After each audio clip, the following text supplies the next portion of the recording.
So for me, if meditation is to be a way of life, it has to be brought into actual relationships with actual people in our actual life, in the here and now.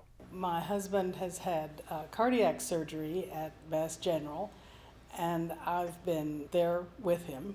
A very frightening, life-threatening experience. And my practice was enormously helpful, but fixations break through very quickly in such a highly wrought situation. How did that make you feel? I think sort of angry. I wanted to do something. But what was very dramatic were the moments when I could direct awareness to it. And it's just such a slight thing, and the clarity comes. But my awareness is not strong enough to have maintained itself through this whole experience.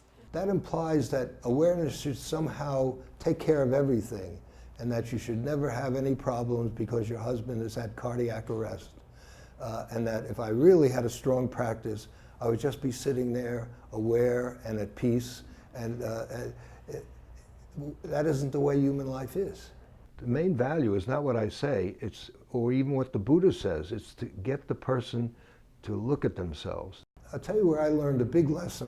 When I was in Korea, a nun died, and a very well-known Korean Zen monk is sitting next to me. And he is sobbing. Now, I was only practicing Zen for about 3 years, and I'm uncomfortable. A Zen master, I thought if I practice Zen, he should be sitting there just like that. So the next day I arranged to have an interview with him.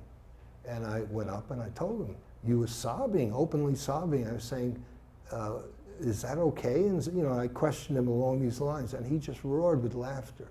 And he says, I don't know where you got your idea about Zen. He said, look, that nun and I, we've known each other for about 50 years. She was a good friend of mine. I'm going to miss her. So I'm feeling the sorrow for as long as it takes, and then I'll be on the other side of it and move on to what's next. And that's why it's training in honesty, and it's your life, how your life unfolds with your husband. It makes life a lot easier when you understand that all you can be is who you are.